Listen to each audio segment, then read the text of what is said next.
안녕하십니까. 12월 21일 화요일 말씀 묵상 함께 시작하겠습니다. 주님께서 우리에게 주시는 은혜가 오늘도 강력하게 임해서 주님께서 우리에게 길을 보여주시고 지혜를 주시고 또한 지켜주시고 보호해 주시는 하루가 되기를 간절히 기도합니다. 오늘 야고보서 2장 8절부터 13절까지 말씀인데요. 어제 본문과 연결되어서 하나의 주제로 이어져 있습니다. 그래서 어제 이야기와 오늘 이야기를 한꺼번에 다룰 수 있으면 좋을 것 같은데요. 일단 말씀을 보고 그리고 그 말씀 이후에 우리가 무엇을 생각해야 될지를 한번 다뤄보도록 하겠습니다. 너희가 만일 성경에 기록된 대로 내 이웃 사랑하기를 내 몸과 같이 하라 하신 최고의 법을 지키면 잘하는 것이거니와 만일 너희가 사람을 차별하여 대하면 죄를 짓는 것이니 율법이 너희를 범법자로 정죄하리라.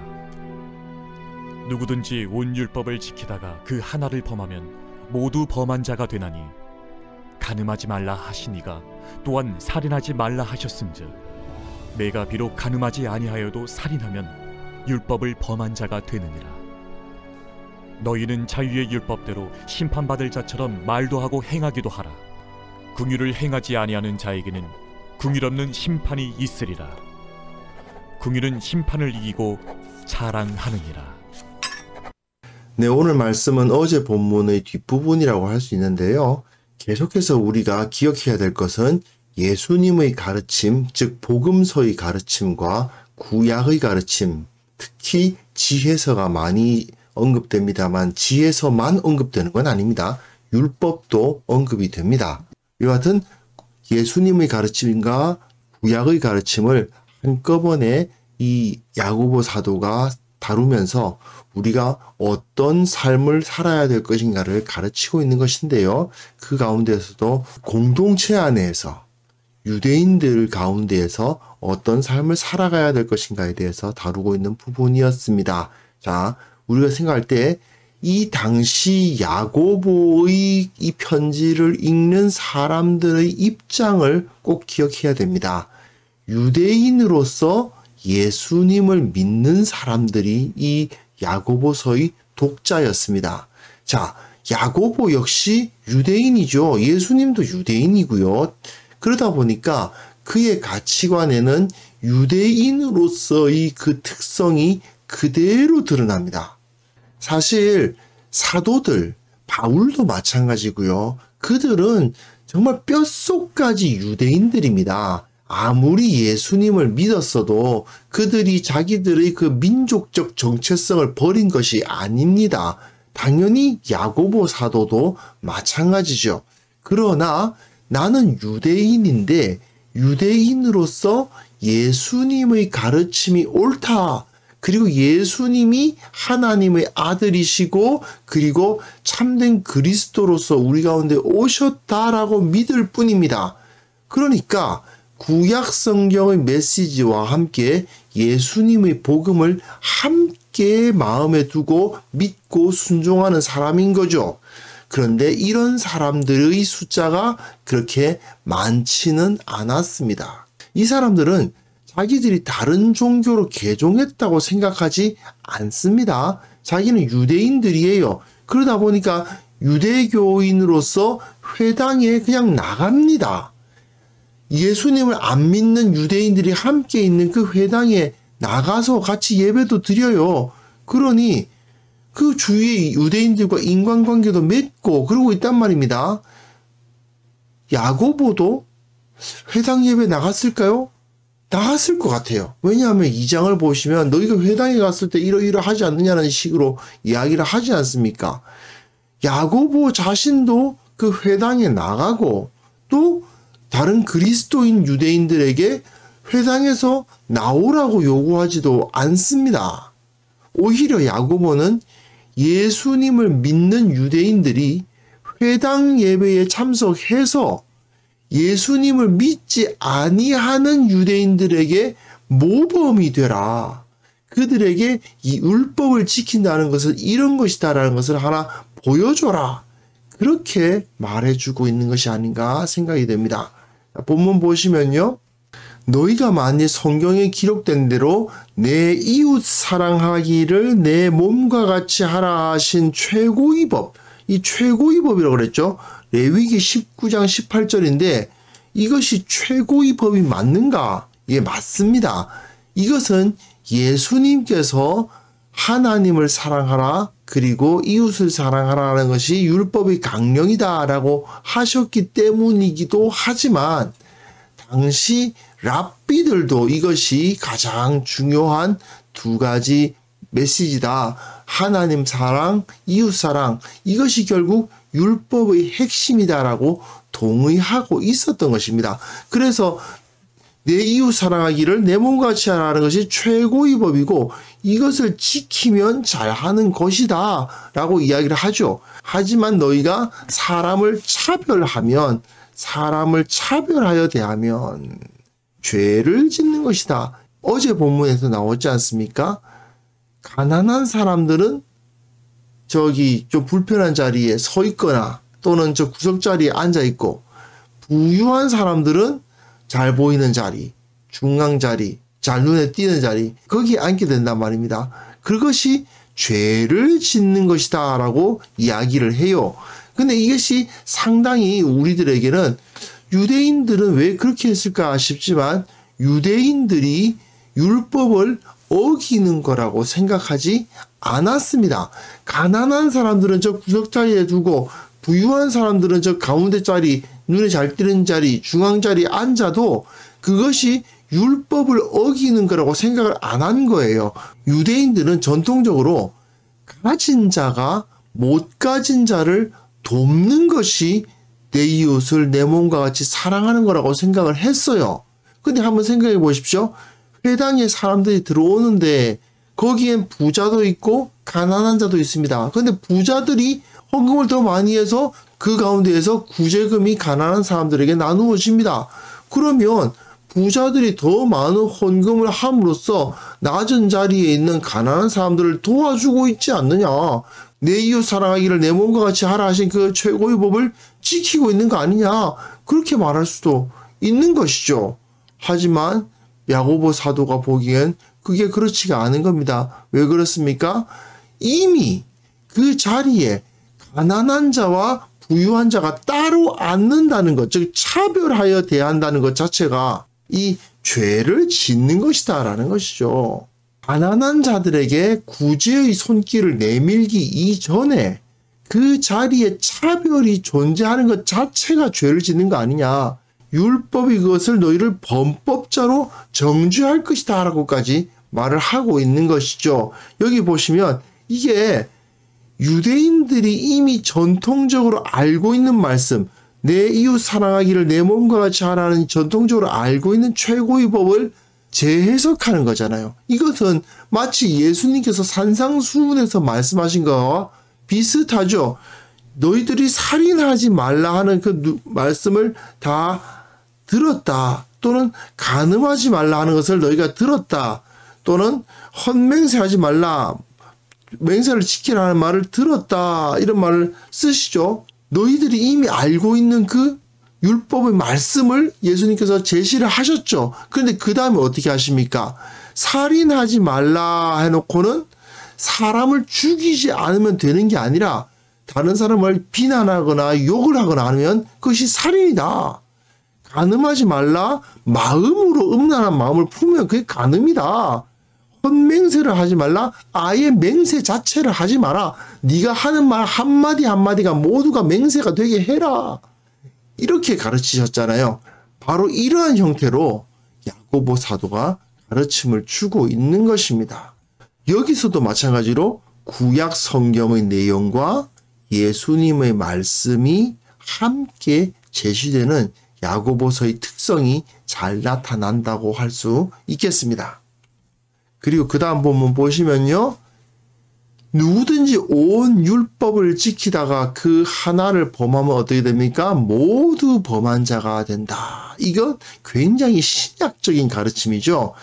율법이라는 것이 여러 조문들의 집합이 아니라 그 자체로 하나를 어기면은 즉 이 간음죄와 살인죄가 따로 떨어져 있는 것이 아니어서 나는 간음은 행했지만 살인은 하지 않았으니 율법의 일부는 지켰다. 이런 말이 성립되지 않는다라고 가르치는 거죠. 이건 굉장히 신약적인 가르침입니다. 유대인들은 내가 다 지키지 못했지만 이런 건 지켰어. 일부는 내가 지켰잖아. 이런 식으로 핑계를 댈 수가 없다는 거죠. 율법을 완전히 지키지 못하더라도 율법을 내가 가지고 있잖아. 그리고 나는 유대인이라서 율법을 알고 있으니 저 이방인들과는 달라. 뭐 이런 식으로 생각했던 것을 딱 깨뜨려 버리는 거죠. 율법의 계명을 하나라도 어기면 율법을 어긴 자가 되어서 다 어기는 것이 되지 않느냐. 그러면 네가 이방인보다 나을 게 뭐냐라고 가르치는 거죠. 이건 로마서에서의 가르침과 똑같아요. 네가 율법을 행하면 할례가 유익하나 율법을 범하는 자가 네 할례는 무할례가 되느니라. 무슨 소리입니까? 네가 율법을 어기게 되면 할례, 즉 유대인으로서의 그 정체성이 도대체 무슨 의미가 있겠냐. 바울이 말했던 거죠. 똑같은 이야기를 이 야고보 사도가 말하고 있는 것이죠. 너희가 율법을 다 지킨다고 말하지만 실제로는 율법을 어기고 있잖아. 네가 이 부분은 지키고 이 부분은 어긴다고 말하고 있지만 그 한 부분을 어기면 모두 다 어기는 것인데 그것이 과연 너희들을 하나님의 백성으로 만들어줄 수 있을까? 이렇게 반문하고 있는 부분이라고 할 수 있습니다. 그래서 그 다음 본문 보시면요. 너희는 무엇해요? 자유의 율법. 전통적인 유대인들처럼 법조항을 막 하나하나 다 떼어가지고 요거는 지켰지만 요거는 못 지켰고 이런 식으로 생각할 것이 아니라 자유의 율법. 예수님께서 완성하신 하나님을 사랑하고 이웃을 사랑한다고 하는 그 율법으로 하나로 뭉쳐놓은 그 율법대로서 너희가 말도 하고 행하기도 하라. 너희는 자유의 율법에 속해 있는 사람들이다 라고 이야기를 하는 거죠. 그러면서 결론이 뭡니까? 긍휼을 행하지 아니하는 자에게는 이 긍휼을 행한다는 것이 뭐겠어요? 가난한 자들을 돌보는 겁니다. 근데 가난한 자들을 돌보지 않는 자에게는 긍휼 없는 심판이 있으리라. 긍휼은 심판을 이기고 자랑한다. 너희가 저 가난한 자들에게 긍휼을 베풀어야 된다라고 이야기를 합니다. 그럼 유대인들은 이렇게 말하겠죠. 우리도 긍휼을 베풀고 있어. 우리도 저 가난한 사람들을 위해서 헌금을 해가지고 모아가지고 구제하기도 하고 한다고. 근데 야고보는 이렇게 말하는 겁니다. 그것까진 좋은데 왜 가난한 사람들은 여기 앉고 부유한 사람들은 여기 앉고 부유한 사람들이 가난한 사람들을 위해서 내려다보면서 내가 너희들에게 은혜를 베푸노라 이렇게 의시되고 있느냐. 그 자체가 사실은 긍휼을 베풀지 않는 오히려 율법을 어기는 하나님의 법을 어기는 것이 아니냐라고 이렇게 질책을 하는 것이죠. 결국 이렇게 가난한 자를 차별하는 것은 하나님으로부터 긍휼 없는 심판을 당하게 될 것이다. 이렇게 경고하고 있는 것입니다. 이 당시 유대인 그리스도인들의 상황을 한번 생각해 봅시다. 이들은 유대인으로서의 정체성을 갖고 있었죠. 그러다 보니까 유대인들 안에서 예수님을 믿는 자로서의 입장, 그걸 가지고 있는 겁니다. 나도 유대인인데 같은 친구들이고 같은 유대인이지만 나는 예수님이 하나님께서 우리에게 보내주신 그리스도라고 생각해. 문제는 그들이 소수다 보니까 회당 내에서도 이단이라면서 막 핍박을 당해요. 어쩌면 가난한 자들보다도 더 심한 핍박을 당하는 사람일 수도 있었습니다. 하지만 이 사람들은 자기들이 당하는 그 핍박은 기도의 능력으로 극복하는 사람들이죠. 또 그러면서도 가난한 자들이 당하는 차별을 없애려고 노력하는 사람들이었습니다. 전통적인 유대교가 가지고 있는 그 모순, 그것들을 딱 극복하고 가난한 사람들 돕는다고 하지만 정작 그 회당 내에서 높은 사람들, 힘 있는 사람들, 돈 가진 사람들은 중앙에 잘 보이는데 좋은 자리에 앉고 가난한 사람들은 구석자리에 앉아야 되는 그러한 모순을 극복하고 우리는 모두 그리스도 안에서 하나다라는 그 가르침을 따라서 참된 신앙으로 돌이키려고 노력했던 사람들이죠. 이것이 바로 이 당시 그리스도인들이 부름받은 모습이었습니다. 결국 이것이 주님께서 우리를 부르신 그 부르심이라고 할 수 있겠습니다. 가끔은 우리가 교회 내에서도 부조리한 모습이 있어서 갈등을 겪기도 하고 또 사회에서도 여러 가지 어려움을 겪고 우리가 보기엔 이것이 옳은데 옳은 것을 아무리 이야기를 해도 저들은 변화를 일으키려고 하지 않는 그런 모습들이 보이죠. 그렇지만 그렇다고 해서 아이는 교회 안 나갈래 하고 교회 그냥 떠나버린다든지 사회적인 어떤 문제가 있어도 몰라 난 내 일 아니야 하고 이제 내던진다든지 그러질 않고 오히려 교회와 사회를 위해서 노력하고 헌신하는 것 그것이 바로 신앙인의 참모습이라고 할 수가 있습니다. 그러니까 우리는 이제 세상의 방법이 아니에요. 세상의 방법이란 것은 어떤 것이 있을까요? 이 당시 유대인들이 사용하고 있었던 그 방식이 세상의 방식이겠죠. 한번 생각을 해볼까요? 유대인들이 왜 그랬을까요? 왜 부자들은 좋은 자리에 앉혀주고 가난한 자들은 저 구석자리에 앉게 하고 이렇게 하면서 그러면서도 그 부자들에게 이제 헌금 받아가지고 이제 가난한 사람들 돕는 그런 활동을 했어요. 그러면서도 우리는 이제 이웃을 사랑한다고 생각했던 거죠. 왜 그렇게 했을까요? 뻔합니다. 이 부자들이 자기들 인정 안 해주면 돈 안 내니까. 당연한 거 아니겠습니까? 부유한 사람들이 어디 가서 자신의 힘 또는 자신의 부를 과시할 때가 필요하잖아요. 근데 회당을 가면 이거 인정해주고 높여주고 한단 말입니다. 그러니까 기분 좋게 이렇게 딱 내놓으면 그 이제 받아가지고 가난한 사람들이 도와주는 거죠. 그렇게 어느 정도는 그들도 헌금하려면 뭐 받는 게 있어야지 기브 앤 테이크 아니냐 뭐 받는 게 있어야지 헌금도 하고 그러지 이렇게 생각을 하니까 유대인들이 그렇게 하는 겁니다. 그렇게 좋은 옷을 입은 사람들에게 좋은 자리에 앉혀주고 이제 가난한 자들은 구석자리에 앉으라고 하는 이유가 다 있는 거예요. 하지만 그리스도인들은 그러한 모습을 보면서 이것이 잘못되었다라고 말할 수 있는 사람들이죠.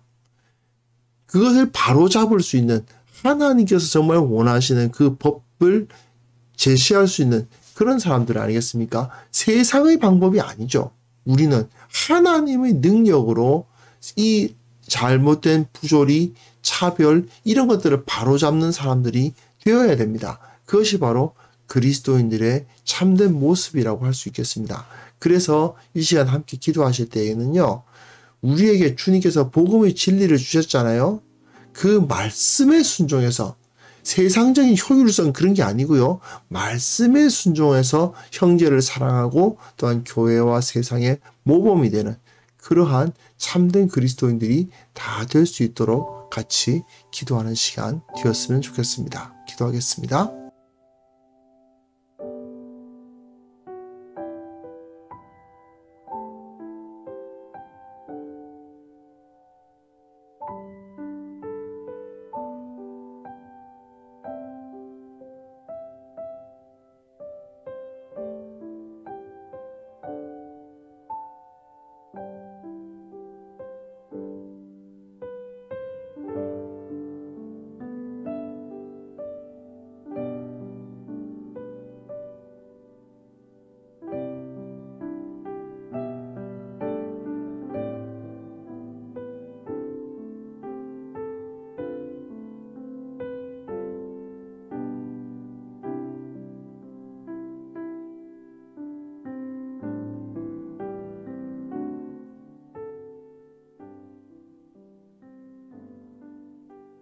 거룩하신 하나님 아버지, 주님께서 우리에게 베풀어 주신 그 복음의 진리 우리가 온전히 깨닫게 하여 주시고 참으로 세상의 방법, 인간의 방법 사용하지 아니하고 말씀에 순종하고 형제를 사랑하는 그러한 우리 모두가 되게 하여 주시기를 원합니다.